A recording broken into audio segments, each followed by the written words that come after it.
gentlemen, Ronald right here, your boy with a cornbread accent. Welcome you to this week's episode of AEW Recap Show. Yesterday is Thursday. My course was last night. Recording this on Thursday. In case you feel that's important.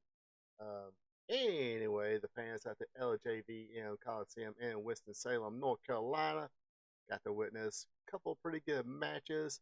A little more build up to the All In pay per view coming up in 9 days now, if I'm correct. Look like a some of the looking like a look like some of the talent could not make it for the show this week because of bad weather. It affected the travels there. Hurricane. I want to say Danny, but it wasn't Danny. I think it was B. Anyway, uh, there you go for my top of the current news around the world. Anyway, before I get started, let me do the usual sales pitch here. Hey, if you're enjoying this thing, click the like button. Also, leave a comment. Let me know what you thought about this week's Dynamite, or hey, just say hello. Let me know if you're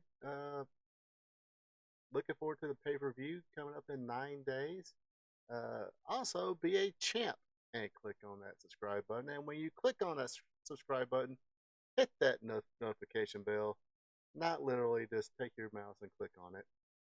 Don't want anybody to, punch the screen or anything and bust the screen. That kind of screen would be important. Anyway, with all that said and done, let's let her rip.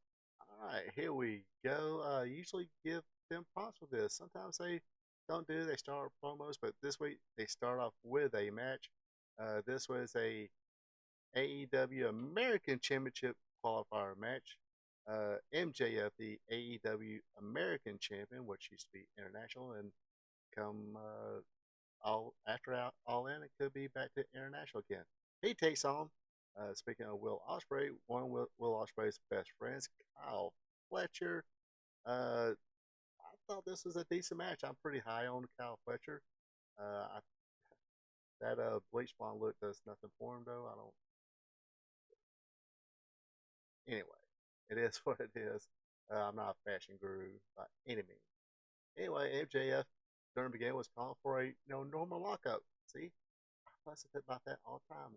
Where's the lockups? Of course, I did not get it here. Uh, MJF would give him a kick to the gut. Fletcher went for a bunch of quick wins, and MJF took over, working on the arm.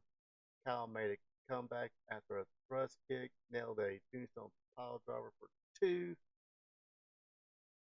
Don Callis would throw a screwdriver in the ring, but after contemplating it, he said, nah, not doing it today. But unfortunately, MJF decided to kick him right in the webos. Brainbuster 1, 2, 3 wins it for MJF. After the match, MJF attacked Kyle Fletcher, hit him with the Dynamite Diamond Ring, and was about to go for that dreaded Tiger Driver 91. But Will Ospreay came in and saved the day.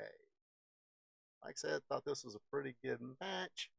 Didn't get my collar and elbow lockup, but one of these days, somebody there will learn how to do it.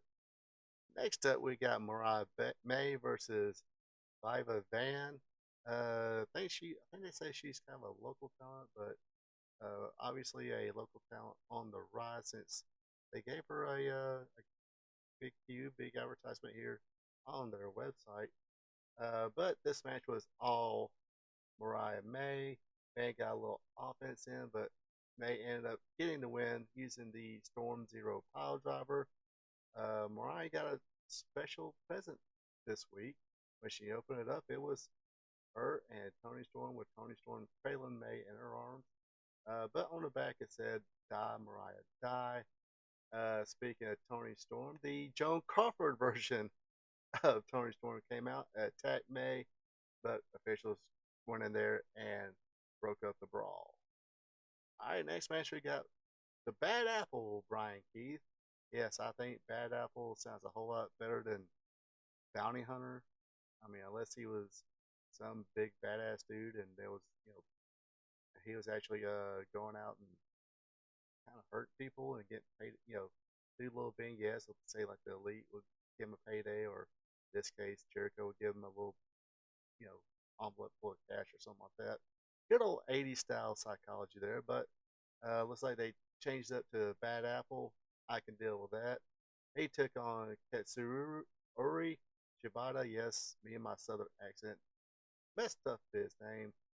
Apologize for it. Speaking of the wrestler formerly known as the Bounty Hunter, Brian Keith, now the Bad Apple, he got a lot into this match. Controlled most of it, but Shibata would come back, did some no selling, did some strikes. They exchanged some no selling strikes. The usual Japanese stuff. But Shibata would get the win after an armbar. After a match, Chris Jericho and Big Bill attacked Shibata until Hook came in and made the save. Looks like Hook is back now and will be gunning for that FTW championship. All right, this is one of those matches that had a couple participants were not able to make it due to traffic difficulties, but that's okay. Orange Cassidy found a couple of Carolina boys and Cash Wheeler and Dax Harwood, FTR, and they took on Rouge, Beast Mortos, and Roderick Strong. Uh, Rouge, Beast, and Roderick got the early advantage on Dax, but Dax turned things around, made a comeback. Uh, then they would, then the team of OC and FTR would uh, get the advantage over on Strong. Uh, they would put heat on Wheeler till he got the tag in a Dax. He had things going on his way until Strong got out of a superplex, then nailed a kick. Cassie would actually get the hot tag in. Everybody got a little shine. Roosh was playing Superman until an orange punch and a shatter machine wins it for FTR and Orange Cassidy. After the match, Claim came down. Not sure what this. That's just got on the mic. Said, "Look, I'm not good on the mic as you." Threw the mic down and said, "Let's fight." And they started doing it. Security got down there and kept them apart best they could. Now I'm confused. I seen where Acclaim was calling out FDR last week. I didn't watch Collision, so I don't know what happened there.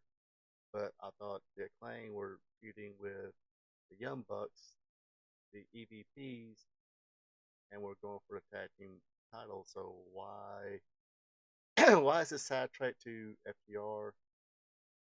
I don't know, but I guess they want them to feud with FTR, maybe get a win, but looks like FTR is a babyface tag team too. Who knows? Who knows what's going through their heads? All right, next up we got Camille, I was about to say the powerhouse, the Brickhouse Camille, along with Mercedes Monet in her corner. Uh, she took on Jasmine Coe and Carla Carter. I believe that's what the names they used. Let me make sure here. Sorry, folks. You know how I do this sometimes. My notes are a little off, so I've got to check things out.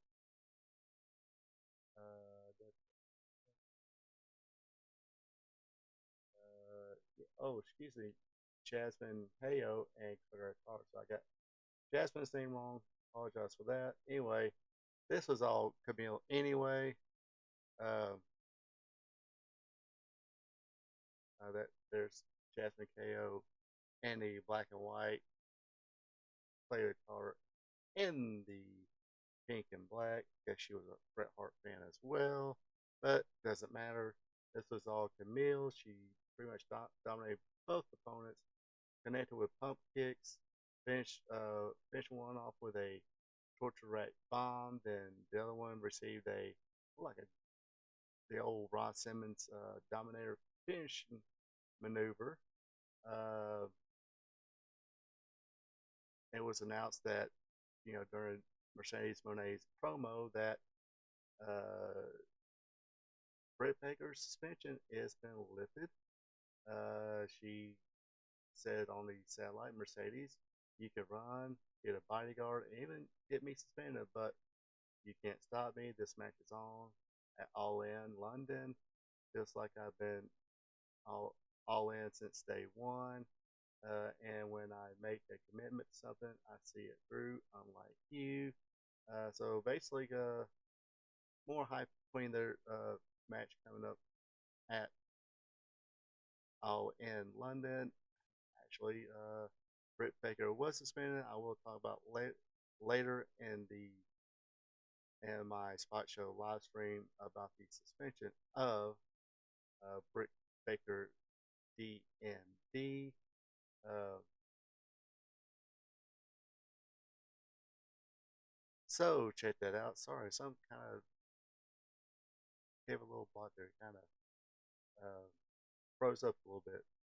Anyway, so yeah, check that out at 8 o'clock tonight. Spot show live stream, not only on YouTube but also on Facebook Live. It is now time for the main event of the night. Guest commentary was Ricky the Dragon Steamboat. It was Double J against Double J Jeff Jarrett versus the American Dragon, Brian Danielson. Uh, from the get go, Jarrett came out and hit Brian Danielson with a guitar. They fought through the crowd, through the concession stands, back down to the ring. Um, in the end, though, uh, Jarrett called for a stroke. Danielson countered by whipping Jarrett into a steel chair that was wedged between the turnbuckles. Danielson grabbed the chair, smashed it into Jarrett's head, pushing his knee, pushing it with his knee strike for added force. Danielson then covered Jarrett for the 1, 2, 3. At the end, Sanjay, Karen, Jarrett, Jay Lethal came out, checked on Jeff Jarrett. Wheeler Yuta did the same with Brian Danielson. Uh, Steamboat raised both competitors' arms. Uh, then the Swerve's music plays. He comes down. He said, "Look, I think I could use a little sparring session myself, a little tune-up match." So he calls out Wheeler Yuta. So next week it will be Swerve Strickland against Wheeler Yuta. Should be interesting. Anyway, so my other uh, content here, my weekly content here, every Tuesday I do a trivia show called Wrestling Trivia Tuesday, where I ask 5 questions all dealing with sport professional wrestling. That's on Tuesdays. I also do a WWE recap show. This week's recap is online for you to check out. So go check it out. And of course, you know what you're watching right now is the weekly AEW Dynamite Recap show. Usually do these on, usually have them record them, have them available on Thursdays.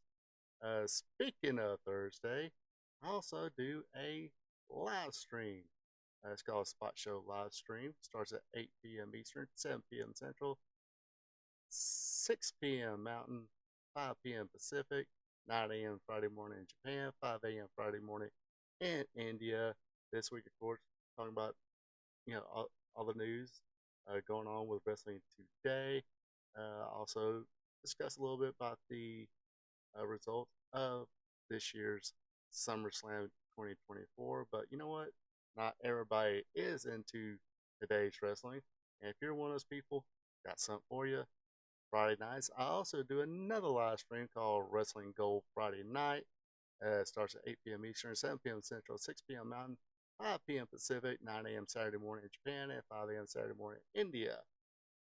This week, of course, we'll discuss uh, this date in history, which will be the 9th of August. Also, our watch along will be Smoky Mountain Wrestling. Like I said, I thought this was pretty good. I mean, it was always cool to see Ricky Steamboat come out and he'll either do commentary, special referee, or something. Um, think next week's match between Wheeler Yuta and versus Strickland should be a pretty good match. I thought this was a pretty good match too. Uh, two veterans. Of course, Jeff Jarrett is a lot more seasoned veteran, if you want to call it. I think his rookie year was what 85 at the tender age of 18 or 19, I believe. Um, I do remember watching him. He was probably about as big as Wheeler Yuta when he first started. Small, less than 200 pounds. So yeah, go back and watch that. Watch old Memphis from that time. Pretty Memphis was pretty cool to begin with, but if you want to see, if you're interested to see how Jeff Jarrett, how good he was when he first started, check that out. Anyway, that does for this week's AEW Dynamite Recap show. Hopefully, you all have a good one and take it easy. Hey there, thank you for checking this out. If you enjoyed it, share with friends, drop a like button, leave a comment. Also, be a champ and hit that subscribe button. You can also check me out on social media, Facebook at Ronald Ray, on X or Twitter is RPATRPTV46. Until next time. So long from the peach state of Georgia.